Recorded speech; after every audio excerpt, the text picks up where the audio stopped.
입니다. 아멘. 할렐루야. 먼저 예배한 저와 여러분과 교회 속에 주의 평강과 축복이 넘쳐나기를 주님의 이름으로 축원합니다.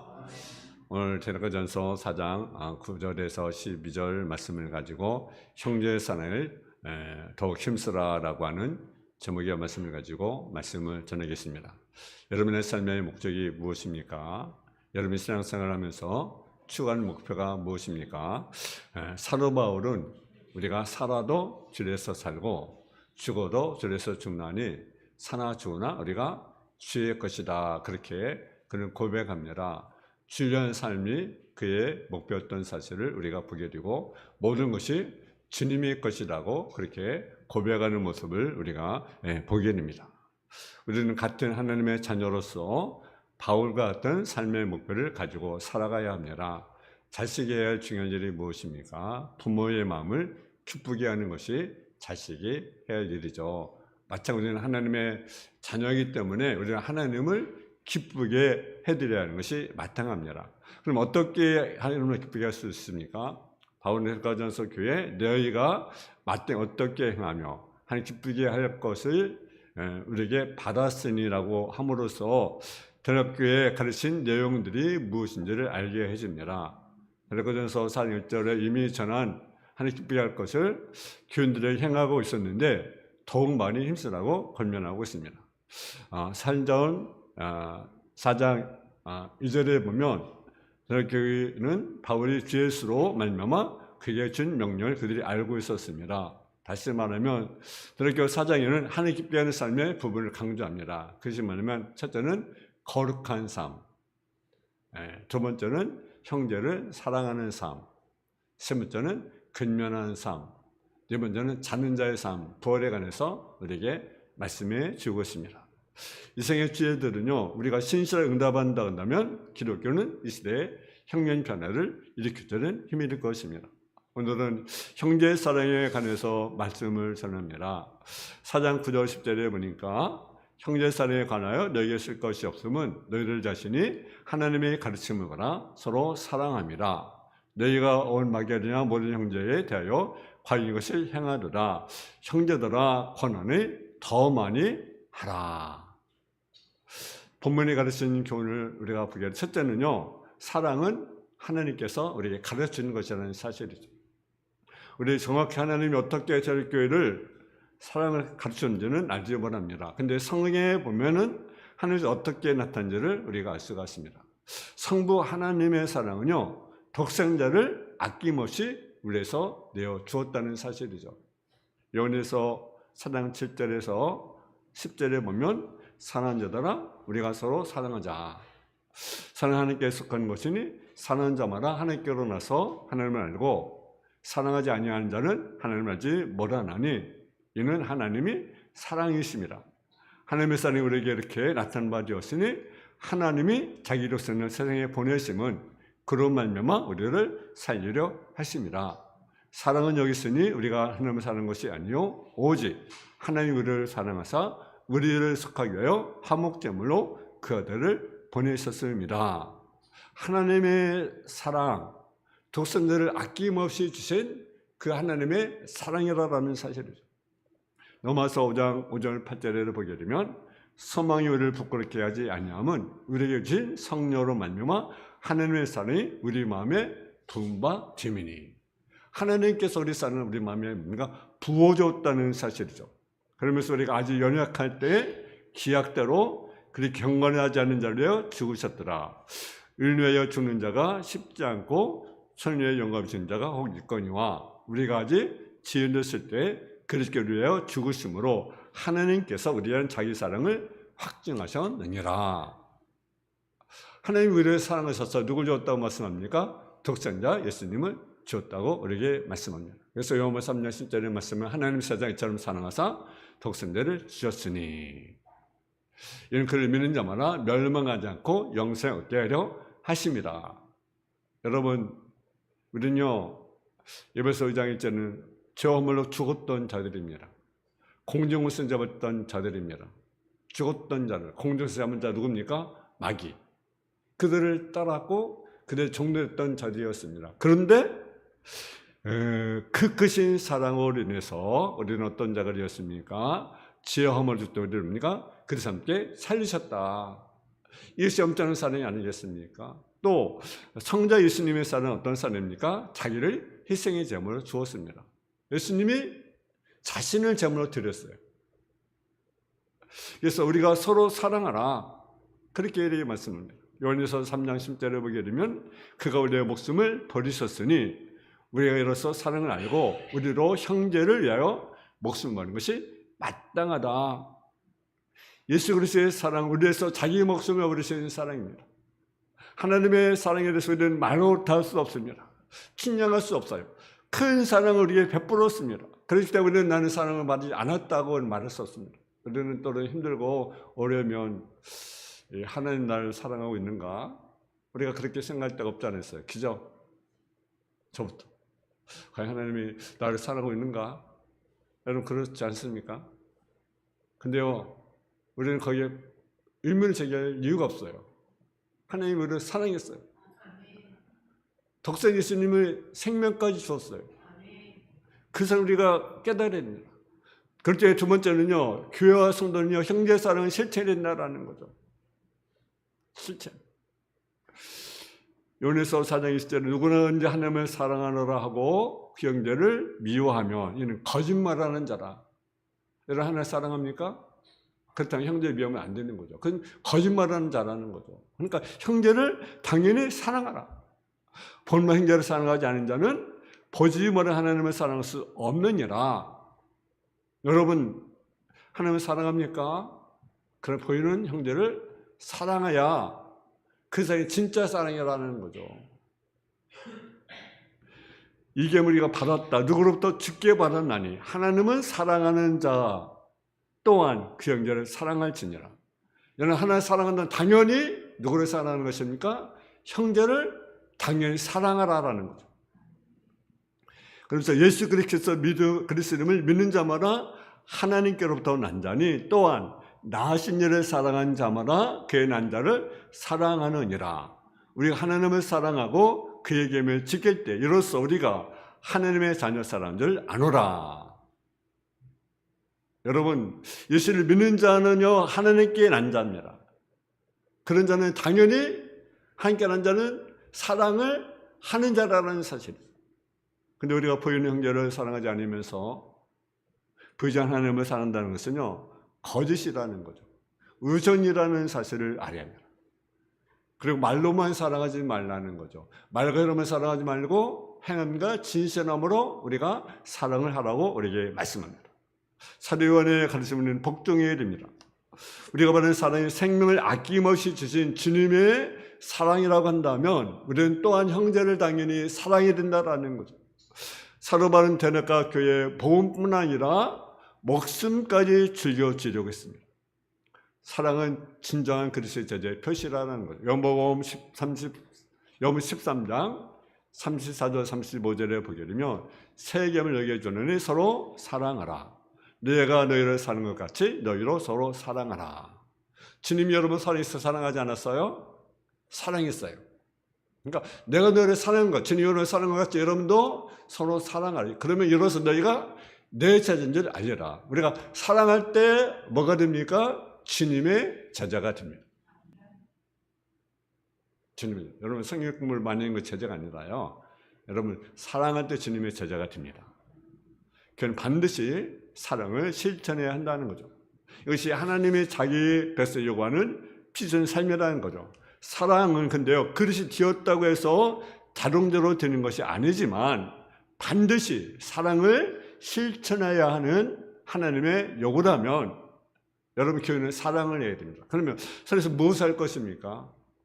하나님과 사랑이 풍성하게서 기도해야 됩니다. 한번 더 사랑이 풍성해서 기도해라. 우리는 기도할 것이 있습니다. 여러 가지만 하나님 이 주님의 교회가 산의 풍성한 교회가 되게라고 기도해야 합니다. 그래서 아니면 산 풍성한 교회. 또 하나는요 이미 받는 사랑을 헤아려 말씀에 순종해야 된다는 거죠. 그래서 산 풍성의 기를 뿐 아니라 또 하나님의 계명에 순종하는 거죠. 그래서 지금 사랑하지 않는 것은요, 하나님의 말씀을 불순종하는 거라는 거죠.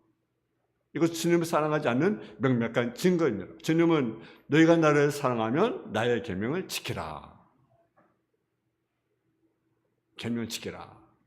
사랑의 힘을 우리는 지켜야 되지 않겠습니까? 주님을 사랑한다면 주님의 계명은요, 주님이 우리를 사랑하듯이 우리가 서로 사랑하는 것입니다. 여러분 질문에 한번 대답해 보세요. 여러분 형제를 사랑합니까? 부모를 사랑합니까? 자녀를 사랑합니까? 아내를 사랑합니까? 남편을 사랑합니까? 나라를 사랑합니까? 영혼을 사랑합니까? 여러분, 그런데 어떻게 살 수 있습니까?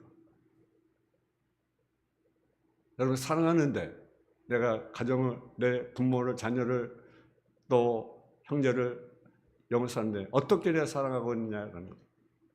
어떻게 이리 갈 수가 있느냐라는 거죠. 여러분, 이 질문을 피하지 말고 한번 대답해 보세요. 나는 과연 사랑하고 있는지, 내가 진정 사랑하고 있는지, 정말 그들을 내가 정말 사랑하고 있는지. 우리가 주님 앞에 섰을 때 결단을 답할 대답이 아니겠습니까? 만약 사랑하고 있지 않다고 한다면 이제 어떻게 해야 됩니까? 사랑을 우리가 실천하지 않겠습니까? 그리고 사랑하고 있다면 어떻습니까? 더 많이 우리가 사랑해야 된다는 거죠. 아멘. 사랑은 모든 것의 가르침입니다. 여러분, 히브리서 10장 1절에 보면 형제사랑을 어떻게 알았습니까? 계속하라. 어떤 데는 사는 것 같은데 어떤 데는요, 사랑이 아니라 미워하고 그러잖아요. 그죠? 근데 성경은 히브리서 10장 1절은 형제사랑을 계속하라. 계속하는 것입니까? 꾸준히 하라라는 거죠. 꾸준히 하라. 그 삶이 원리는 사랑이라는 거죠. 주님이 십자가에서 자신의 피를 흘림으로 우리를 사랑하듯이 성도들을 서로 사랑해야 된다는 거죠. 이것은 주님의 명령입니다. 마태복음 5장 10절에 보면 이같이 너희의 빛이 사람에게 비치게 하여 그를 하여금 너로 착한 행실을 보고 하늘에 계신 아버지께 영광을 돌리게 하라고 우리에게 말씀합니다.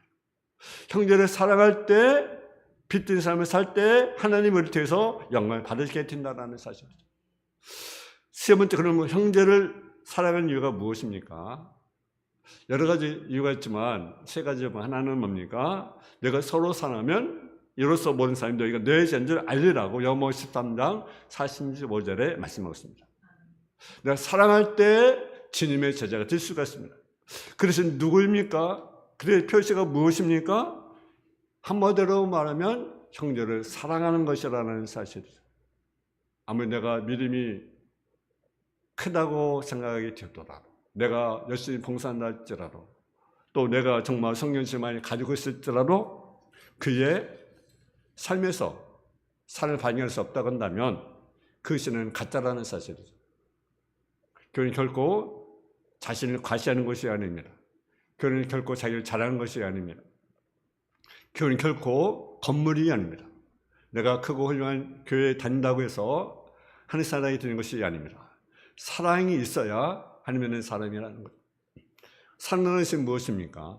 사랑한다는 것은 여러 가지가 있어요. 하나는요, 사랑한다는 것은요, 용서하는 거예요. 용서하는 것이 사랑입니다. 내가 사랑한다고 하면서 용서하지 않아. 그것은 사랑이 아니라는 거죠. 여러분, 하나님이 우리를 사랑하셨습니다. 그것은 하나님 우리를 뭡니까? 용서하셨다는 거죠. 용서. 여러분의 저물을 다 용서하셨어요. 그것이 사랑이에요. 근데 우리는 사랑한다고 하면서 상대방의 잘못을 용서하지 않아. 드러난, 또는 시기에, 또는 질투에. 그것은 사랑이 아니죠. 사랑한다는 것은 용서한다는 거죠. 또 사랑한다는 무엇입니까? 사랑한다는 것은요, 희생하고 헌신하는 것입니다. 그러니까 희생하지 않고 내가 헌신하지 않고 난 사랑한다는 것은 거짓말이라는 거죠. 여러분, 주님이 우리를 위해서 우리를 사랑하십니다. 근데 자기를 희생했어요. 자기 자신, 예수님 자신의 몸을 희생했어요. 헌신했어요. 몸을 드렸어요. 왜? 사랑하니까. 그러니까 우리가 말로만 사랑하지만 내가 교회를 사랑합니까? 내가 하나님 사랑합니까? 근데 내가 주님에서 헌신하고 희생합니까? 그것이 사랑이라는, 희생한 것이 있어야 되는 것이 사랑이라는 거죠. 그것이 거짓이라는 거죠. 또 사랑은요, 무엇이 있어야 되냐? 손해보는 거예요. 손해보는 거. 여러분, 사랑하는 자에게는요, 정말 아낌없이 주잖아. 그런 거래요? 그렇잖아요. 손해보는 거예요. 이해타산을 따지 않습니다. 계산하지 않습니다. 사랑한다고 또 계산합니다. 근데 현대는 사랑한다면서 계산해요. 계산. 그것이 진정 사랑이 아니에요. 사랑을 손해보는 거예요. 바로 이러한 형제사랑의 모습이 내게 있을 때 우리는 그리스도의 증거를 받게 되는 것입니다. 근데 내게 용서하는 것도 없고, 내게 희생하는 것도 없고, 헌신하는 것도 없고, 내게 손해보는 것도 없고, 그러면서 나는 사랑한다, 나는 하나님 사랑한다? 그렇습니까? 그것은 거짓이죠. 또 왜 사랑해야 됩니까?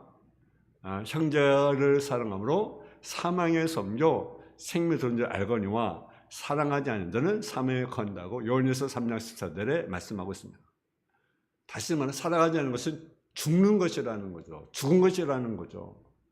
아무리 훌륭한 지식과 교리와 능력이 있다 하더라도 가까이 형제를 사랑하지 않으면 그 사랑은 사망 안에 있는 것 같다라는 사실이죠. 그러나 형제를 사랑하는 사람은 사망에서 옮겨 생명과 같다고 말씀하고 있습니다. 많은 사람에게 나는 당신을 믿느냐고 묻는다면 그들은 네, 내가 그것을 믿습니다라고 대답합니다. 그런 거래요? 그렇습니다. 그러나 형제를 사랑하냐고 묻는다면 어떻습니까? 여러분, 형제를 사랑하지 않는다면 그 사람의 믿음은 헛된 것이라는 사실을 알아야 됩니다. 참된 구원의 감격은요, 무엇으로 시작됩니까? 형제를 용서하고 형제를 사랑없다고 시작이 됩니다. 현재 많은 교인들이 머리로는 많은 지식을 갖고 있어요. 얼마나 지식이 많은지 몰라요. 요즘은요, 아주 설교가 얼마나 홍수인지 몰라요. 유튜브로 봐도 설교 나오죠. 여러분 극동방송, 여러분 또 TV에서 어디든지 언제든지 말씀을 접할 수 있어요. 근데 그래서 지식이 얼마나 발전했는지 몰라요. 근데요, 가슴 어떻습니까? 냉랭한 거죠. 차갑습니다. 감격이 없어요. 우리가 형제를 사랑하고 그들을 용서한다면 넘치는 감격을 체험할 수 있습니다. 구원의 감격, 기쁨, 자신 성령 안에 새싹처럼 드러나는 것을 경험해야 됩니다. 만일 여러분에게 질문한다고 한다면 예수를 믿습니까? 예수님을 믿습니까? 형제를 사랑합니까? 라고 묻는다면 여러분 아멘으로 대답할 수 있습니까? 난 예수를 믿습니다. 난 형제를 사랑합니다. 라고 자신 있게 여러분 답할 수 있어요? 뭐라고 여러분 대답하겠습니까? 형제 사랑을 믿음은 우리의 구원을 확신으로 인도하는 매우 귀중한 행동이라는 사실이죠. 왜 서로 우리가 사랑해야 됩니까? 시편 133편 1절에 보니까 형제 연합 통과하면 어찌 그리 선하고 아름다운고. 형제가 연합하는 것이 아름답다라는 거죠. 여러분, 우리가 예수 믿기 때문이 아니라도 일가친구에 모여서 화목한 것은 참 즐거운 시간을 갖는 것은 우리의 마음을 기쁘게 합니다. 형제 함께 사랑하고 동감한 모습은 참 아름다운 모습이에요. 그러나 오늘의 모습은 어떤가요? 형제에서 이권 문제 때문에 좌우되는 모습을 우리가 많이 보게 됩니다. 여러분, 장례식이 끝나면 형제들끼리 싸웁니다. 왜 싸우겠습니까? 이권 다툼 때문에 싸운 건 아니겠습니까? 친척끼리 서로 다투고 등지는 것 오늘의 헌신의 모습입니다. 그러나 성경은 우리에게 무엇이라고 말합니까? 형제연합통과 어찌 그리 선하고 아름다운 거 우리에게 말씀하십니다. 그렇습니다. 형제가 사는 모습을 보면 하나님이 기뻐하시고 그리고 영광 받으신다는 사실이죠. 그럼 여기서 좀 더 구체적으로 설명할 필요가 있습니다. 그럼 우리가 여기서 말하는 네 번째로 형제가 도대체 누구라는 것이 누구를 가리키는가? 형제는 과연 누군가? 세 가지 볼수 하나는요, 피를 나누는 고륙친척을 가리킵니다. 여러분 로마서 9장 3절에 보게 되면 나의 형제 곧 고륙친척을 위하여 내 자신의 저주를 받아 그리스도에 끌어질지라도 원하는 바로다. 사도 바울은 자신의 친척, 자신의 민족이 예수를 믿게만 된다고 한다면 하나쯤은 희생할 수 있다라는 거죠. 참을 귀한 형제의 사랑의 모습이 아니겠습니까? 우리로 피를 나누는 형제를 사랑해야 됩니다. 그리스도에서 우리가 기도해야 합니다. 부문에서 우리가 기도해야 합니다. 이런 기도 하나님 기뻐하십니다. 우리 피를 나누는 형제이면서도 서로 상처가 깊은 까닭은 서로 상처를 피하는 사람들이 있어요. 이런 문제야말로 인간의 힘으로 해결할 수 없는 문제인 것입니다. 그러나 성경은 우리에게 그들에 대해서 뭐라고 말합니까? 기도하라. 당시 고린도에서 고린도에서 기도하라고 명령하셨어요. 이게 바로 형제에서 첫 번째 번제입니다. 디모데전서 5장 8절에 보게 되면 가족을 돌보지 않으면 믿음을 배반한 자요 불신자보다도 악하다. 여러분 돌아봐야 돼요. 가족을 돌봐야 돼요. 가족을 돕는 것은 어떠십니까? 그들의 영혼을 돌보라. 여러분 가족의 영혼이 죽어가고 있어요. 또 내 부모들이, 내 자녀들이, 내 형제들이 죽어가고 있어요. 근데 기도하지 않아. 우리 가족을 위해서, 형제를 친척을 위해서 기도해야 합니다. 눈물 흘리며 기도해야 하는 것입니다. 참 호소하며 기도해야 하는 것입니다. 우리가 기도할 때 또 우리 민족의 기도 잊지 않아야 됩니다. 그리고 이북의 형제를 위해서도 우리가 기도를 해야 합니다.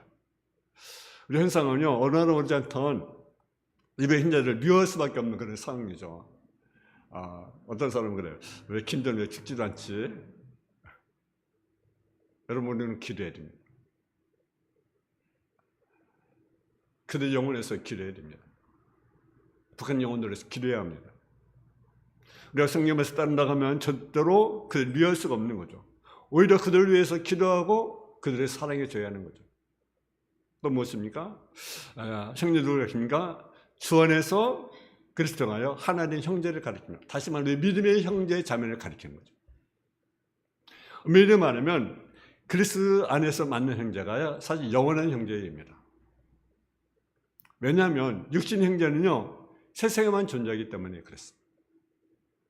그러나 믿음의 형제는요 영원히 지속된 관계, 어디까지? 천국에까지 계속된 관계라는 거예요. 데살로니가서 4장 9절 10절에 보면 형제 사랑에 관해는 너희가 쓸 것이 없음은 너희 자신이 하나님의 가르침을 받아 서로 사랑함이라. 너희가 온 막연하여 모든 형제되어 과연 이것을 행하노라. 형제가 권하노니 더 그렇게 행하고. 교회가 무엇입니까? 그리스도 안에서 한 피 바라 한 몸 이룬 형제를 사랑하는 자가 바로 교회입니다. 그럼 오늘 교회 모습은 어떠합니까?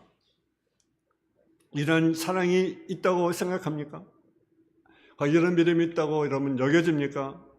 모든 사람 자기 이익을 위해서 움직이고 있는 것이 오늘의 교회의 모습이에요.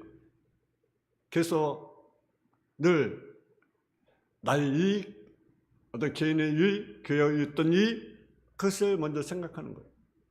그러니까 이웃의 아픔을 돌아보지 않는 거죠. 이웃의 어려움을 돌보지 않는 거죠. 오직 나, 오직 내 교회, 오직 나만 살면 된다는 생각. 그래서 이웃의 어려움, 이웃의 아픔을 돌보지 않는 오늘의 교회의 모습을 우리가 보게 됩니다. 예수님의 대화에 원하지 않습니다. 고통이 있을 뿐에 관심을 갖지 않습니다. 이것이 오늘 교회의 모습이라는 거죠.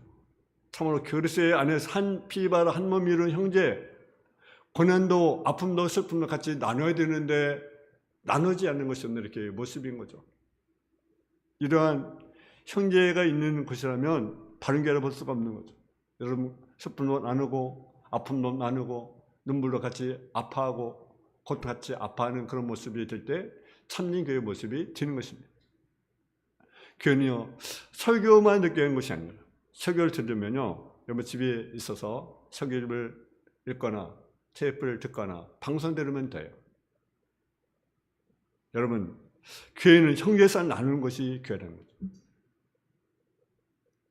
또 누가 형제입니까?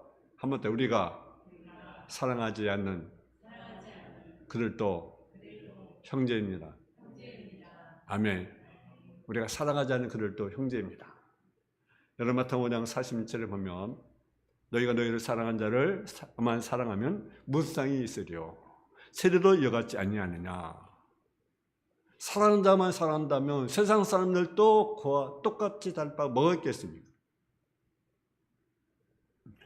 우리 첫 번째로 형제를 사랑하라고 명하셨지만 여기서 나그네로 사랑하랍니다. 아는 사람, 피를 나는 사람을 사랑하는 것이 그래서 사랑입니다. 그러나 모르는 사람, 피를 나르지 않은 사람까지도 사랑하는 것이 그리스도인의 일이다. 그것이 진정한 사랑이라는 사실이죠. 여러분, 그리스도인들의 사랑으로 대접하고 그들을 나의 집으로 인도하는 것, 그것이 필요합니다. 모르는 사람을 나의 집에 초대해서 대접하고 전달하는 방법 중에 하나입니다.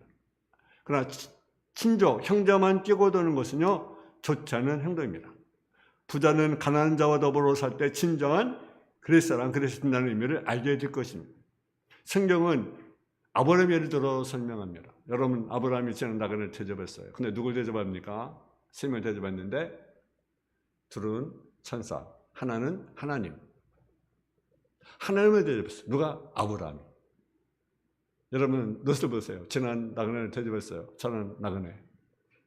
근데 누굴 대접했습니까? 바로 천사를 대접했어요. 여러분, 아브라함은 그들 대접으로 누굴 얻었습니까? 아들, 이삭을 얻었어요. 롯은 어떻습니까? 소돔성의 멸망의 가운데 그가 구원을 받았던 사실을 우리가 알게 됩니다. 여러분, 주님 우리에게 형제의 사랑에 힘써라 그렇게 말씀합니다. 우리 고리 친척, 또 우리 변하는 형제, 또 사랑하지 않은 사랑까지 우리는 사랑하라고 말씀합니다. 여러분, 말로만 사랑하지 말고 우리가 행함과 진실함으로 사랑을 실천하는 이 교회가 또 여러분 되어지기를 주님의 이름으로 축원합니다. 사랑의 아버지 하나님, 은혜와 사랑을 감사함을 드립니다. 형제를 사랑해 우리가 더욱 힘쓰는 주님에게 우리 머리가 저릴 수 있도록 주여 도와 주옵소서. 말로만이 아니라 행함과 진실함으로 사랑을 행할 수 있는 삶의 모습이 되게 하여 주옵소서. 예수님의 이름으로 기도했습니다. 아멘.